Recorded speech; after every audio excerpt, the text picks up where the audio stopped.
अवध जी, ये जी क्या है? नहीं, बड़ा बहुत ही अचंभित, जैसा कि अभी आपने कहा कि ये जो मार्किंग पैटर्न है, सबसे ज्यादा तो इसी पे क्वेश्चन उठ रहा है ना कि 718 कैसे हो सकता है, 719 कैसे हो सकता है। मतलब ये कौन सी मार्किंग पैटर्न। आपने कहा कि भाई एक क्वेश्चन गलत होगा, हम आपका एक नंबर काट लेंगे। तो अगर एक क्वेश्चन उसका गलत है, एक क्वेश्चन उसने नहीं किया तो वो 716 पे है, और अगर वो क्वेश्चन गलत है तो 715 पे आएगा। तो 18-19 का कॉन्सेप्ट ये समझाएं कि ये कैसे किया इन्होंने। ये नीट, मैं फिर से बोलता हूं कि इस देश में नीट की परीक्षा इस साल 24 लाख से ज़्यादा बच्चों ने दी। नीट का मतलब ये जी होता है कि आप एमबीबीएस के कोर्स में जाएंगे। नीट का मतलब होता है कि आप डेंटिस्ट बन सकते हैं। नीट का मतलब ये होता है कि आयुर्वेदा में जा सकते हैं। मेडिकल की जितनी भी डिसिप्लिन्स हैं उन सब में अपने रैंक के आधार पर आपको डिसिप्लिन ऑप्ट करने का मौका मिलता है, और जो रैंक होता है उसी के आधार पर आपको मेडिकल कॉलेजेस मिलते हैं। देश में 22,000 सीटें हैं सरकारी मेडिकल कॉलेजेस के लिए, यानी कि आप 22,000 की जमात से बाहर होते हैं तो आपको प्राइवेट मेडिकल कॉलेज में जाना पड़ेगा। और प्राइवेट मेडिकल कॉलेज का मतलब है कि 1 करोड़, 1.25 करोड़, 1.5 करोड़, 2 करोड़ आपको खर्च करने पड़ते हैं, फीस देनी पड़ती है बच्चों के रहने के अलावा।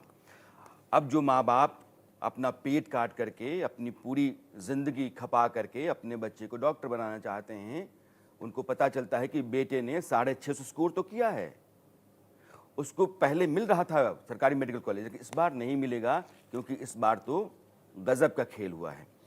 मैं अलख जी आपके पास आऊं, ज्योति के पास आऊं, या अवध जी आपके पास आऊं। मैं आप लोगों से 5 मिनट लेना चाहता हूं, क्योंकि मेरे पास वो बच्चे हैं जिन बच्चों ने इस बार स्कोर किया है 620 प्लस 720 में से।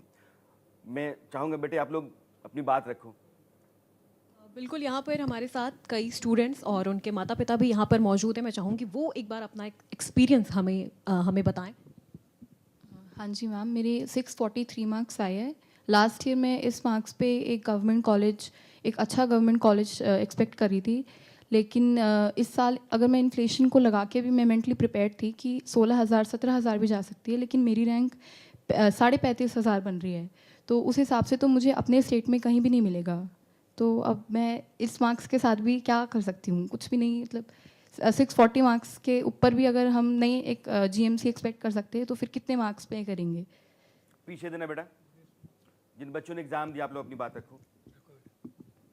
मैम मेरे 623 मार्क्स बने हैं एंड मेरी रैंक 55,000 कर दी है। तो कितना यही स्कोर है आपका? 623 और मेरी रैंक 55,000 है। अब मुझे तो यही समझ नहीं आ रहा, कॉलेज तो दूर मिलना ही नहीं है, सोचना ही बेकार लग रहा है मुझे तो अभी कि अब क्या करूँ मैं। इतनी मेहनत की, रात रात में पढ़ा, पर लेकिन अब नंबर लाने के बाद भी नहीं मिल रहा है कॉलेज। जी जी जी सर, मेरे बेटे के 584 मार्क्स आए हैं सर। वो मतलब कि वो रात रात भर जग के 2-2 3-3 दिन तक वो जग के पढ़ता था। हम सोच इस लास्ट ईयर इस मार्क्स पे भी कॉलेज मिल गए थे, बट इस साल कॉलेज नहीं मिल पा रहे हैं उसको। तीसरे दिन मुझे उसे एक कॉपी छीन करके उसको सुलाना पड़ता था कि बेटा सो जा सो जा। कहता था कि मम्मी मुझे इस साल बस मेडिकल करना है, किसी तरह से करना है, नहीं तो मैं कुछ नहीं करूँगा। मुझे बस यही डर लगा रहता था कि वो सुसाइड ना कर ले। तो क्या हम पेरेंट्स ऐसे हाथ पे हाथ धर के बैठ जाएं? एनटीओ को क्या जवाब नहीं देना चाहिए? सारे पेरेंट्स का यही हाल है। जिन बच्चों के 640 या 650 आए उनका तो और भी बुरा हाल है। बहुत सारे बच्चे गिव अप कर रहे हैं, मेरे सामने गिव अप कर रहे हैं कि अब हम खेती करेंगे। कल मेरे सामने एक बच्चा बोलता है कि अब हम डेयरी चलाएंगे, मेरे फादर के पास इतने पैसे नहीं हैं। तो क्या मतलब बनता है कि हमारे बच्चों का पढ़ने का क्या मतलब बनता है अगर पैसे लेकर के पेपर आउट हो रहे हैं? 4 तारीख को पेपर टेलीग्राम पे घूम रहा है, तो एनटीए जवाब क्यों नहीं दे रहा कि वो पेपर टेलीग्राम पे क्यों घूम रहा है? एफआईआर कर दी गई है, तो एफआईआर के बाद में रिजल्ट पे स्टे क्यों नहीं लगाया गया है? तो ये सब चीज़ों का जवाब हमें चाहिए और चाहिए। ये सारे पेरेंट्स की मांग है, मेरी ही नहीं है, सभी पेरेंट्स की मांग है। आप ये कह रहे हैं कि 5 मई 2024 को नीट का एग्जाम हुआ था और 4 मई 2024 को नीट के पेपर्स मार्केट में घूम रहे हैं। ये जो एग्जामिनेशन माफिया है, जो बच्चों के करियर के साथ खिलवाड़ करता है। पटना की खबर मैं दिखाना चाहता हूँ, पटना का ग्राफिक्स डाला जाए। पटना में 24 लोगों की गिरफ्तारियां हुई थी 5 मई को। पटना में पेपर लीक, नीट का एग्जाम, 24 लोग गिरफ्तार हुए थे पूरे बिहार में, और पटना में 13। ये नीट के एग्ज़ाम के दौरान एक दिन पहले, यानी कि देश में जो 24 लाख बच्चे नीट की तैयारी कर रहे हैं उनके करियर के साथ ये एक खिलवाड़ है। देश भर में एक गैंग चलता है, एक माफिया चल रहा है, और वो माफिया देश भर के बच्चों के साथ इस तरीके से खेल रहा है, और एनटीए को इसका जवाब देना चाहिए। मैं आप बोलिए जी। सर, मैं ये जानना चाहूँगी कि एनटीए की ऐसी क्या मजबूरी थी कि उसको इस बार बच्चों के भविष्य के साथ खिलवाड़ करके ग्रेस मार्क्स देने पड़े, जब अब से पहले ये प्रावधान था ही नहीं, कभी ग्रेस मार्क्स का प्रोविज़न कभी नहीं था। तो इस बार ऐसी क्या मजबूरी रही कि उन्होंने रेवड़ियों के भाव इन्होंने ग्रेस मार्क्स बांटे हैं?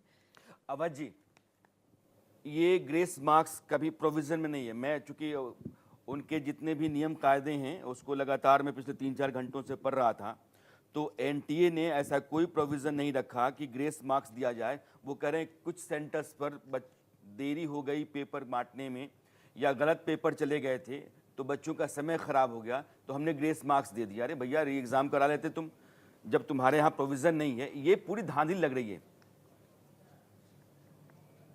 नहीं, हमारे यहाँ भी जैसे आप आईएएस में, सिविल सर्विस में आप लेट पहुंचते हैं या जो भी होते हैं, तो उसके लिए आप ही जिम्मेदार हैं। उसके लिए फिर एकेडमी या इंस्टीट्यूट उस पर कोई जिम्मेदारी नहीं लेगा।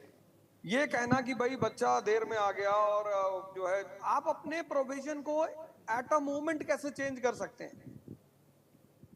किसी भी प्रोविजन को, आप किसी भी प्रोविजन को without information, without prior information, ठीक है आप एक बॉडी हैं, आप रेगुलेशन करते हैं, आप सब कुछ करते हैं, पर एक प्रियोर इंफॉर्मेशन तो होनी चाहिए कि साहब हम ये भी कर सकते हैं। भाई क्रिकेट में सबको पता है कि डकवर्थ लुइस का नियम है, ऐसा होता है। जहां मामला फंसेगा तो हम ऐसा करेंगे। तो आप भी इसको पहले से ऐड करते कि अगर ऐसे कोई कंडीशंस होगी, बच्चा लेट पहुंचेगा या कॉपी बांटने में गलती हो जाएगी, तो हम ऐसे कदम ले सकते हैं, फिर तो वो जस्टिफाई हो जाता। लेकिन अगर आपका ऐसा कोई प्रोविजन नहीं था तो आपको बिल्कुल हक नहीं बनता उसको करने का। एक बात मैं आपको फिर से और बताना चाहता हूँ जी, आपको भी अचंभा होगा कि नीट का रिजल्ट 14 जून 2024 को आना था, लेकिन नीट का रिजल्ट उस दिन जारी किया गया जिस दिन देश में वोटों की गिनती चली थी। काउंटिंग के दिन 4 तारीख को आपने शाम को 4:30 बजे, 10 रोज़ पहले। ज्योति, आपको क्या लगता है ये जो पूरा रिजल्ट है और जिस तरीके से बच्चे परेशान हैं, ये इसको कैसे देखती हैं आप?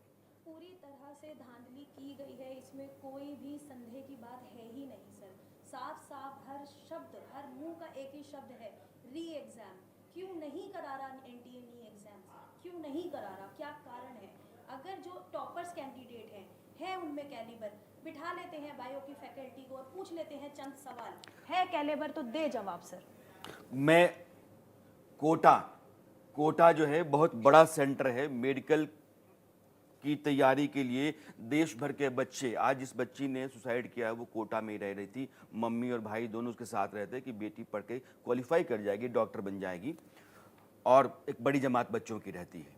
कोटा से हमारे सहयोगी प्रशांत जुड़े हुए हैं, उनके साथ कुछ ऐसे टीचर्स हैं जो कोचिंग देते हैं बच्चों को, और बच्चे हैं जो इस बार अपीयर हुए हैं। प्रशांत, मैं चाहूंगा आप बात करो।